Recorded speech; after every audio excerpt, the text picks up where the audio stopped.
मैं निवेदन करता हूँ हमारे संस्थान के संत श्री करमचंद साहब से आप आए और अपने सुंदर विचारों से हम लोगों को लाभान्वित करें।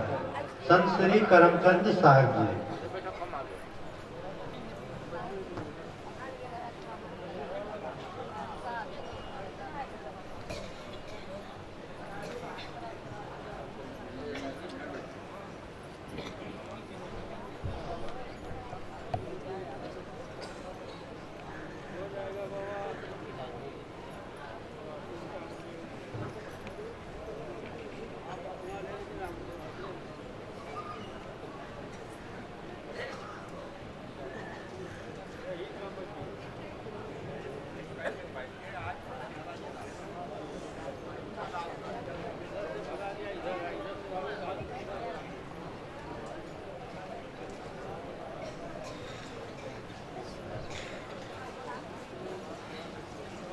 बोलिए सद्गुरुदेव की जय। पूजनीय संत समाज, दूर दरार से पधारे सत्संग प्रेमी बंधुओं और माताओं, मेरे लिए भी निर्देश हुआ है कुछ देर विचार प्रस्तुत करें।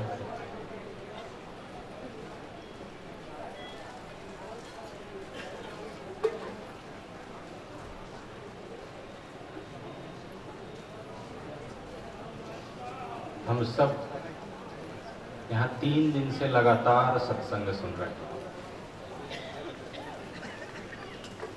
हम सब यहाँ 3 दिन से लगातार सत्संग सुन रहे हैं। उसमें से शायद आधी से ज्यादा बातें नहीं याद होंगी, बहुत भूल गई हैं। शायद जितना सुने हैं उसमें से 10% किसी को याद होगा, लेकिन उसकी महत्ता, उसकी गुणवत्ता, उसका उपयोग क्या बस वो 10% याद होने से? मुझे जहां तक लगता है कि हम सब जितना सुने हैं केवल उसमें से 1% हमारे जीवन में उतर जाए, हमारे जीवन में लागू हो जाए। कहने का मतलब जो हम सुने उसको अपने जीवन में आचरण कर लें तो शायद हमारा जीवन उन्नति की ओर अग्रसर होगा। जिस कार्य के लिए हम यहाँ आए हैं उस कार्य में सफल होंगे। हम बहुत सत्संग सुने, बहुत ज्ञान विचार की बातें सुने, लेकिन आज भी वहीं के वहीं हैं। समस्या जब आती है तो हम परेशान हो जाते हैं। कोई विपत्ति जब हमारे ऊपर आती है, कोई दुख आता है, कोई पीड़ा होती है, तो उस समय सत्संग, ज्ञान विचार, पुस्तकें, धर्म ग्रंथ कुछ काम नहीं आता है। साहेब कारण कि हम केवल सुने बस। हम जीवन में ये सोच करके जिए कि इस दुनिया में, इस संसार में कोई भी व्यक्ति आपको धोखा नहीं दे सकता। एक बार और सुन ले कान खोल के, इस धराधाम पर हमको कोई धोखा नहीं दे सकता, कोई हमारे साथ गलत नहीं कर सकता। आए दिन आदमी कहता है कि आज मैं घर से निकला, लेकिन जिस काम के लिए गया था, जिस काम के लिए मुझे बुलाया गया था, वो आदमी हमको मिला ही नहीं, धोखा दे दिया, छल कर लिया, कुछ सामान खरीदे उसमें घाटा खा गए, गलत माल ले आए, और ऐसा महसूस होता है हमको कि हम धोखा खा गए। लेकिन मैं कहता हूं कि हमको धोखा देने वाला पैदा ही नहीं हुआ है। आपको कोई धोखा दे, वो आपको धोखा दे रहा है कि अपना धोखा खा रहा है। आपका कोई 10 रुपया चुरा ले, वो अपने लिए गड्ढा खोद रहा है कि आपके लिए गड्ढा खोद रहा है? किसी की मेहनत की कमाई को कोई जबरदस्ती छीन ले, किसी व्यक्ति की मेहनत की कमाई, पसीने की कमाई कोई छीन ले, गलत ढंग से हथिया ले, अपने पास ले ले, तो उस व्यक्ति का जीवन क्या सुखमय होगा? वो अपने लिए बहुत बड़ा गड्ढा खोद लेगा। आपके साथ कोई व्यक्ति गलत करके खुद धोखा खा जाता है, वो अपने लिए एक गड्ढा खोद लेता है जिसमें उसको एक न एक दिन गिरना है। लेकिन हम क्या सोचते हैं, मैं धोखा खा गया।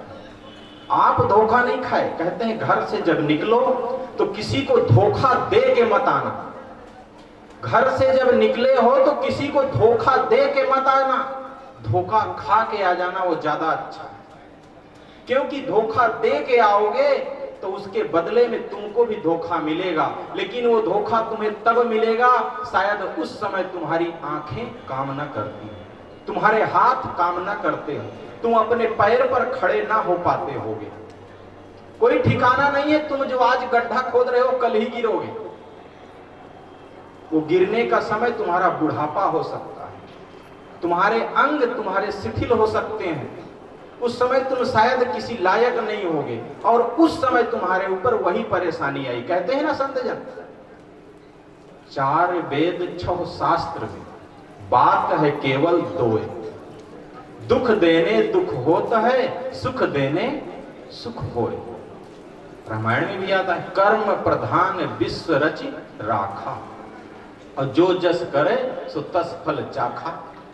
लेकिन आज तो आप कुछ भी कर सकते हैं, गलत सही जो कुछ भी, लेकिन जो गलत करेगा उसका परिणाम उसको कब मिलेगा? और वही परिणाम आज तो हम कैसे भी परेशानियों को झेल सकते हैं, कुछ भी हो जाए हमारे साथ हम उसको झेल सकते हैं। कितनी बड़ी से बड़ी समस्या हमारे सामने आ जाए, हम यहाँ से चल सकते हैं, डॉक्टर के यहाँ जा सकते हैं, दूसरे को भी डॉक्टर के यहाँ ले जा सकते हैं, कुछ भी कर सकते हैं। लेकिन एक समय आएगा कि मैं शायद अपने खाट से नहीं उठ पाऊंगा। तो उस समय के लिए क्यों आज ही हम सोचें, हमारे जीवन में जो परेशानियां आनी हैं, जो दुख आने हैं, जो विपत्ति हमारे जीवन में आनी है, वो आज ही आ जाए। ये परेशानी, ये दुख, ये झंझट, ये दुनिया के झमेले हमारे जीवन में क्यों आते हैं? कर्मों के अनुसार। आदमी गलत कर्म कर चुका है, लोगों को बहुत धोखा दे चुके हैं हम, बहुत लोगों को दुख दे चुके हैं, और उसी के बदले में हमको आज वो मिल रहा है। जो हम अपने बैंक में डालेंगे वही तो निकलेगा ना, और वो सब आज निकल रहा है, और वो निकलेगा ही। वो चाहे कितना भी प्रयास कर लो उससे बच नहीं सकते हैं। बस इतना ही कर सकते हो कि तुम उसको स्वस्थ रहते रहते झेल लो तो ज्यादा अच्छा, उससे भागो मत। किसी के जीवन में दुख आए तो सोचता है ये दुख अभी ना आता तो ज्यादा अच्छा था, तो कब चाहते हैं? बुढ़ापा में, जब 3 का सहारा लेके चलना पड़े। आज ही आ जाए, जितने भी दुख हैं, जितने भी परेशानी आज ही आ जाए, तब वही दुख में आदमी सुख समझने लगेगा। उसको दुख दुख जैसे नहीं लगेगा। कहीं वो धोखा खाएगा तो ऐसा नहीं महसूस होगा कि मेरा घाटा हो गया, बल्कि जो हमको धोखा देगा वो धोखा खा जाएगा। उसके लिए दया करो, वो दया का पात्र है। बेचारा अपने लिए कितना बड़ा गड्ढा खोद लिया, कितना अपना अहित कर लिया। हमारा तो क्या, फिर कमा लेंगे 1000-2000 रुपए आदमी घूस लेकर के कौन सी उन्नति कर लेता है? आज तक इतिहास साक्षी है, कभी कोई सुना है कि कोई चोर राजा बन गया? नहीं, हो ही नहीं सकता। गलत करके कोई आगे नहीं बढ़ सकता है। अभी हमारे साहिब जी कह रहे थे ना कि एक माँ थी जो अपने बच्चों को दूध पिलाती थी। वो सब बच्चों के लिए दूध आता था, लेकिन वो उनको ना बांट करके केवल अपने बच्चे को ही दूध, दही, खीर, पूड़ी जो भी बना बना के खिलाती थी। क्या हुआ? इतने बच्चों का श्राप कहां जाएगा? गांव में 1000 बच्चे, उनके लिए दूध आया, और एक ही घर का बच्चा उसको पी जाए, एक और जितने बच्चे वो सब रोते रहे दूध के लिए, उन लोगों का दुख एक साथ आपको मिलना है कि नहीं? अगर इनसे हमको बचना है, इन परेशानियों से अपने जीवन को बचाना है, तो क्या करना है? गलत चीज अपने अकाउंट में डालना बंद करें। अपने खाते में, अपने बैंक में गलत चीज ना डालें। वो गलत चीज क्या है? मन, वाणी और कर्म। इन तीनों से गलत करना बंद कर दें। पूज्य श्री गुरुभूषण साहब जी अक्सर